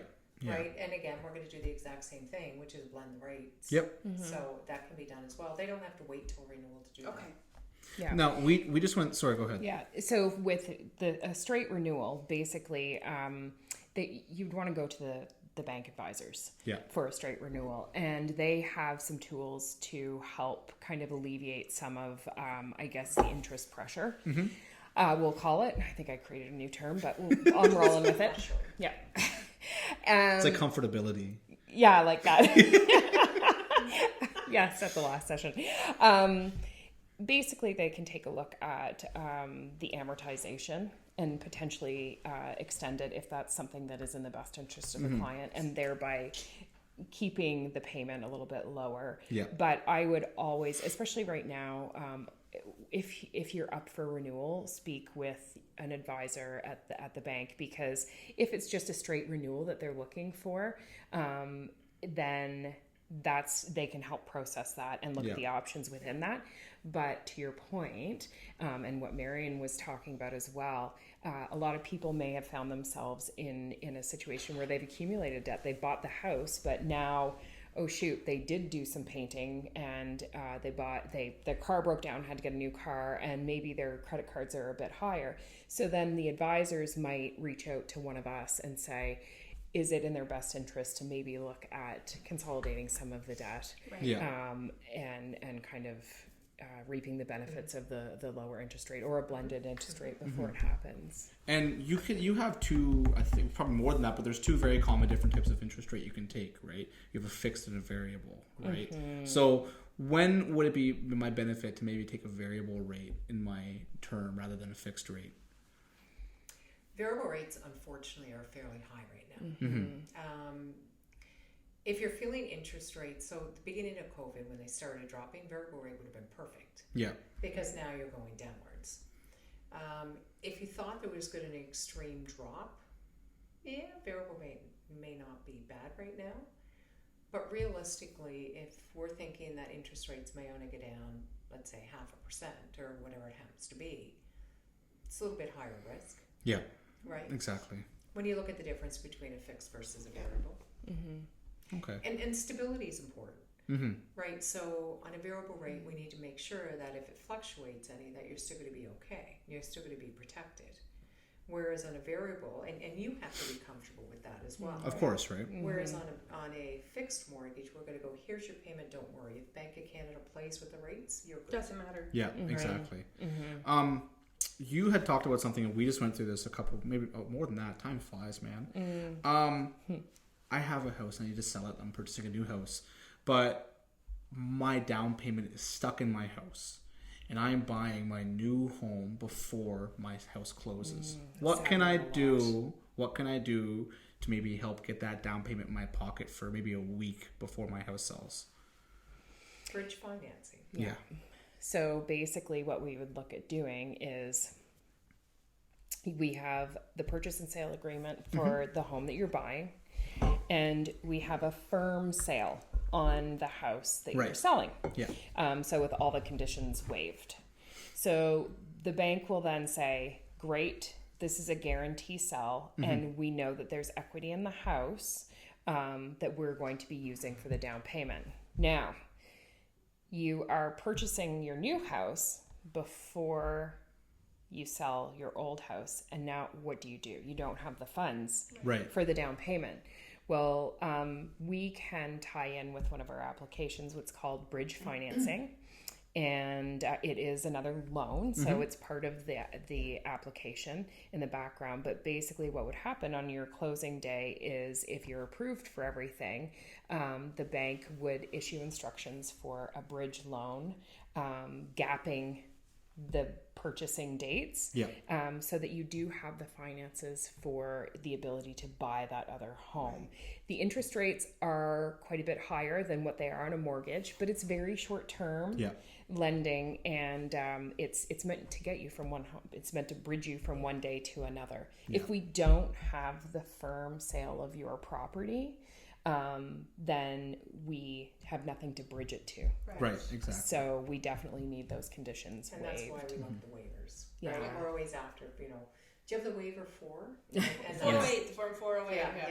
Yeah. But that's Love it. that form. It's interesting because It's a big change. it's interesting because like there's so many different ways, and once again, puzzle. There's so many different ways and solutions to figure something out, right? Like you may want to downsize, or COVID. There's a lot of downsizing and upsizing happening, and you never would have got away with a home sale during COVID, but now we're seeing it, right? So we're seeing that more and more. And like I said, we just went through one where that was a scenario, and the down payment was locked up in the house. So it's good to know that there's that option, right? And you can use the equity you have in that, and it's very simple, right? Assuming there's enough time between everything, but it's very simple. Yeah. She's like, no, it's not. No, we had one where time was a little tight. Oh, okay. Yeah. But yeah, so but there are different options. Like if the interest rate was on the down spiral, you don't have more than just a fixed option. You could go variable Certainly. too. Yeah. You're just not seeing it very often right now. Not as much right now, we're not. No. Not at all. The benefit of the variable is if you were thinking that you'd be breaking your mortgage, you know that the penalty is going to be 3 months interest. Yeah. Right. That's it. That you are not going to have to get into the greater of the 3 months interest and the rate differential, which can be substantial if you're locked in for quite a while. Yeah. So, it that is very much an individual risk level, what they're looking to do. So that's kind of more of an in-depth conversation, like person to person. Right. But yeah, I always tell people it's, at the end of the day, these are how they work depending on your situation. Like this is completely up to your comfortability level and what you guys want to do. You keep saying open and closed. What's the difference between an open mortgage and a closed mortgage? An open mortgage has an... Actually, I think I ran an application today for an open mortgage, and the interest rate that I was looking at was in the 9s. But it allows you to break the mortgage with no penalty. So if you were to purchase a home, and in your instance, your scenario where you own your home and you're wanting to purchase a home, but you don't want to even list your house because we know the market is hot and it'll sell very fast, and you don't want to not have somewhere to live.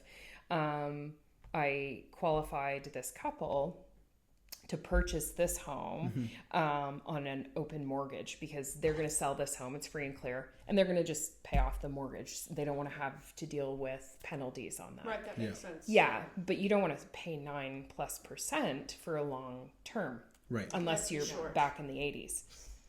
That was good then. Yeah, 9 would have been great. Yeah. Right. Well, even when I bought my first age home, I bought my first home in 2006, and my rate was 6.85. Yeah. And I did, at the time, they had 100% financing is what it was, Yeah. and the rate was a little higher because of 100% financing, but yeah. Yeah. So 100% We've financing. lived That's interesting. Yeah. See, that's Just that having that's before my time. Sorry. So not to age again. another but age day. Okay, let's leave these young folks over here. so and obviously a closed mortgage, like you said, that if you break your mortgage during that, you pay a penalty. Yeah. Right. Now, Marion, I love you explain. I've heard you say it a couple times. How quick can you pay down a mortgage if it's closed? Enter the math that you calculated. I did this Yeah. math. 4.5 years. In a 25-year Out of amortization, right? Correct. Yeah. So if you start with the 25 years, so again, I'm going to say this, it depends on every financial institution, has a little bit things that are different. Yeah. Every payment you make, you can double. Okay. You can go bi-weekly accelerated or weekly accelerated, which takes about 3 years off right away. Yep. That bi-weekly accelerated. Did I say every payment you make, you can double? Yeah. Yeah. You can increase your payments by 10% every year. You can put a lump sum of 10% down on top of all the double ups in the increase every single year of the original amount you borrowed. And all of these funds go directly onto principal to pay it down faster. Now, when you do your double ups, it can be consistent or sporadic right through your online banking. So you may start and you go, you know what, life is pretty easy right now. We're going to put an extra $200. And then you go, summer's over. You know, we're doing well. We're not camping as much. We're going to start doubling every payment. And then you're coming close to a holiday. And then you might say, whoa, we need to buy some stuff. So we're not going to double up. And then comes January, you're going to start doing it again. So you have full flexibility. And I use this scenario a lot too for somebody who goes on maternity leave. Right. Yeah, When your income is reduced, you do not want a tight payment. No, Right. not one bit, right? But when you're back into the workforce and your income is a little bit higher, there's your time to start increasing your payments and taking advantage of that. But you can be extremely aggressive. That's great. It's really Yeah. fascinating, eh? It and is. no, zero penalties, nothing. No. If you follow the rules, 0.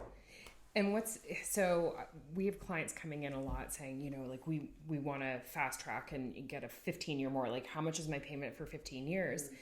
And having raised 3 kids, and life happens. Yeah. Basically, my advice is always, let's take a look at the long end for the amortization. So the 25 years. These are the options that we have for you to do this. And then I start tabling the reasons why. Heaven forbid a child should get sick and somebody has to go off work, right? And all of a sudden you're stuck in a 15-year amortization and your payments are $2,000 or $3,000 a month. And now you don't know how you're going to pay for your house. Yeah. So not only do you have the stress of worrying about a sick family member, but now you don't know how you're going to pay for your house. So, and again, you know, Marion's examples are great. By utilizing those options on an annual basis, I mean, theoretically, we all increase our annual income, right? Yeah. Over time. If you're on a salary, you get bumps over time.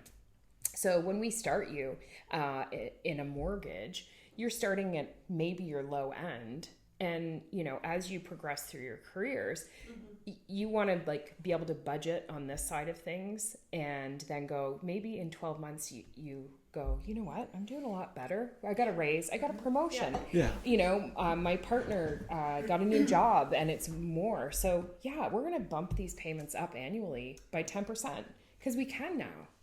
And what we can do as well is we can figure out what your 15-year payment is. Yeah. And then calculate everything on the 25. Have you go in through your online banking, increase your payments to get to the 15, just in case the life happens. Right. Then you can Yeah. bounce it back You down. have the ability to do Right. that. Yeah, that makes sense. Right. Or 17 years or 18 and a half years. Right. Like Whatever if you wanna it's do. if someone Correct. walked in and said, I want to pay 12,000 or 12,000 A month. a month. I was actually going to say that. Purchase price on that. It Yeah. may be less than 15 years. Yeah, maybe a couple. Yeah, or $2,000 even to they just like round numbers. We can basically say, okay, and this is what your amortization will look like if that. So there's ways that we can play with all of those things. And so why stick yourself in something that potentially when life happens can put you in way over your head and create a lot more stress. We also have a really good calculator through some of our calculators on our website. Yep. And one of them shows you how fast to pay it off. But there's another one I really like as well, which is rent versus buy. And I know I've kind of showed you guys that one before. So anybody who is renting or says, I want a $1,500 a month payment, can figure out exactly what type of price range they should shop for. That's Right. fun. So that is good. it's a great tool to look Yeah, at. it's a really good tool. And it's really important too because your calculators are accurate, right? Yeah. A lot of mortgage calculators online, they're not accurate at all. They're because there's a lot of variables not taken into consideration, but yours are pretty. I think you told me once you not did a pre-approval, but you used that as kind of like a rough draft, and then you did your pre-approval, and it was pretty. It was identical, Yeah, like to the right? penny. Like- And I actually heard another mortgage broker or person, they use ours from other institutions. I won't say which one, but it was really funny conversation because it was almost like this sheepish, like, well, I always use the RBC calculator. flattering. I started laughing. I was like, oh, that's funny. Yeah, it is quite accurate. So, yeah. So I'm curious. Let's say I double up my payments for 6 months, and I have 3 extra months worth of mortgage. What if I can't? What if a rainy day comes and I have all these doubled up payments? Can I miss a few months? You can. Yeah. Within that 12-month period, Mm-hmm. 12-month mortgage payment, if you're doubling 6 months, you can skip. Yeah. Okay. And it's important for somebody, maybe commission-based, Yeah. maybe Self-employed. Contract. self-employed, right, maternity leave, Yeah. income reduced, sick family, off work, Christmas, whatever it happens to be. It is something you can look at. Great. Here's just a Sure, question. double up. Here's just a question I have pop in my head. How many people can be on a mortgage? Is there a limit? 4. 4? Okay. It's just interesting because I think that's another thing I'm trying too. to think if I had more than 4. There was a chat in our chat group the other day about Yeah. can we have 5, and it was capped at 4. And I thought I had looked that up in policy. I can't remember. Could be. Yeah. I only ask because often I hear people think 2 is the max. When no, you can have 3 gosh, and you can have. Yeah. I've seen 4. Well, That's you interesting. I didn't know that. you go on property online and but you can have way more than that on title. Oh, you can have as many. I've seen 12 on title once. Oh. Like the whole page of That must have POL been was a taken. commercial. No, it was a red, but like I think No mortgage on it though. No mortgage, Just- no. yeah. No, but it was an inheritance, and 12 siblings were on title. Right. So can you imagine trying to sell that property? No, having that would be a nightmare. 12 different parties. Yeah. Yeah. You have to get everybody to have a POA signed to one person or something, right? Yeah. How to get everybody to agree on that one. Yeah, that's what I was gonna say. Good luck, My right? gosh, yeah. Yeah. So one thing we do every week, we should do our highs and lows Sure, and include them. let's do it. So we do highs and lows. So we call our highs our best offer, and the lows of the week are low ball. So what was your low ball of the week, Marion? Or maybe we'll go first. Let you guys think about it for a second. Sure. You want to start? What was your low ball of the week, Dale? My low ball of the week. Ooh, let's see. Oh, I flew to Montreal this weekend. That's not the low ball. I flew to.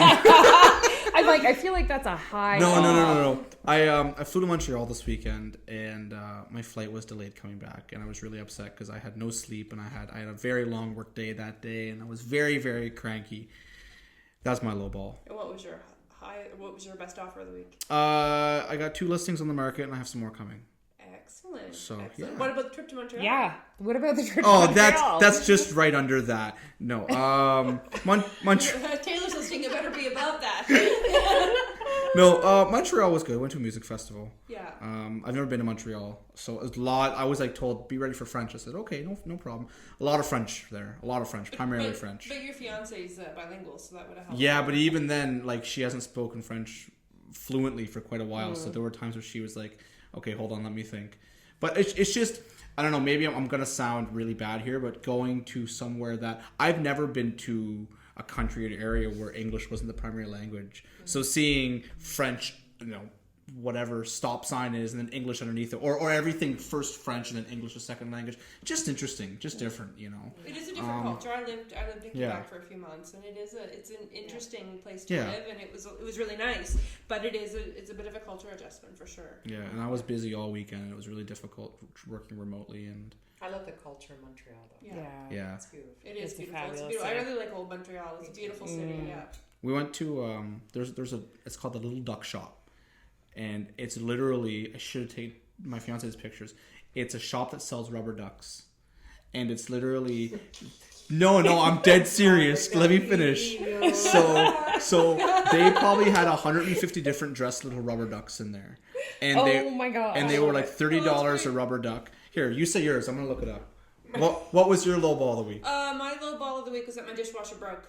Ooh. Yeah, so I've been hand washing dishes, and that's been interesting. My hopefully best offer of the week is that someone's coming to fix it tomorrow. From the appliances. Yes, that's it. And I did get a new listing under contract, and that should be coming to market tomorrow. So that was pretty exciting Ooh, too. that's awesome. Yeah. Here, is awesome. we will have to link this or show it somehow because this store was awesome. But it's called Le Petit Duck Store, and it's just rubber duck goodness. and rubber duck and rubber duck my and God. rubber duck. Lord. There's what? 33 pages of rubber So ducks. here's the question: did you buy a rubber duck? No, they were $30 rubber duck, and like they had big ones. So, and here's the thing: they were hard plastic, so they're not like those crappy ones you throw in the bathtub. I don't bath with You ducks guys should anymore. have got one for Scarlett. Oh, they were way too expensive. And then they had Maybe don't put that part. Sorry, Vincent. It's just too much money to spend. No, you're taking it the wrong way. It's just a rubber duck. But Also cut that one out. but they had like cookie cutters of rubber ducks, and they had it was so cute. They had sunglasses with like rubber duck cutouts. And, anyway, it was really cute. Okay, so what was your low ball of the week, Marion? My low ball is that I have a sick friend, which is really hard. That is hard. My high part was that together we went out and bought a couch and redid our house in the living room. Oh, that's nice. And it's nice and bright. So that was definitely my highest. When you're thinking of work, I would say getting an approval in less than a day. That's amazing. Yeah, that's awesome. From start to finish. And was it under a time crunch, or was it just Sure like... was. Yeah. It always is. They always call you. Roll it out. Yeah. Magic wand again. Wiggle the nose. High ball. Low ball and high ball. Low ball and high ball. Well, I'll start with the high ball. Yeah. I got to go biking last night, mountain biking, up in Victoria Park with a group of women that I haven't gone out with in 2 summers. And I learned how to jump my bike over a gap. It was fun. That's it was awesome. So You were fun. adventurous. I was. Yeah. No, and I had a smile painted on my face like I was 10 years old. The entire time I was out. It was Nice. it was a blast. How many trees did you have to avoid? Were they everywhere? They were everywhere, but I don't actually see them Yeah. because I don't look at them. No. I'm riding circles. See, that made me have a Still got bike the training with a wheels basket on. front and like, ding, ding, ding. Yeah. That's me, yeah. One of my friends actually does have this little teeny tiny bell, and she kept dinging it. It was really funny. We had a blast, and we are so fortunate to have Victoria Park. Yeah, absolutely. Yeah, shocking what happened with Fiona up there. Like it's a different landscape in some of the. It's never going to be the same. It'll never be the same. No, but they're doing an amazing job cleaning it up, Yeah. and it's so many people out. Biking and using the paths and stuff. Well, It was really we walked the beautiful. dogs last night, and there was people out everywhere. Yeah. Yeah. No, it was really good. High point for work. Also getting start to finish application approved in under 24. Good job. Woohoo. That's great. Trying to keep up with this one. You're doing it. You're You're doing it. doing it. Yeah. My magic one's smaller, but it still works. Yeah. Low ball. I don't really want to say that I haven't had a low ball this week It's okay if you because, haven't. well, the week's not over is my Right. issue. Fair point. I don't Fair really want point. to jinx it. Like it's a short week. It's like a long short week. I find when you have a Monday as a holiday, It then feels like today should have been Friday. yeah, agreed. Because you Yeah. put so much into a short Yeah. period of time, trying to get everything done. Yeah. Because there's no Yeah. less work to do, right? No, You're still, no. Yeah, no, it's true. So I'm fortunate this week. My daughter lost regionals in rugby, but they ended on a high. So they had a That's so good, blast yeah. of a season, and she was thrilled with the season, has made some new friends and stuff. So yeah, I'm going to say I didn't really have a low ball yet. Good. Well, I want to thank you guys for coming on. the This was show. awesome. Yeah, it was great. And our first Thanks guests. for having us.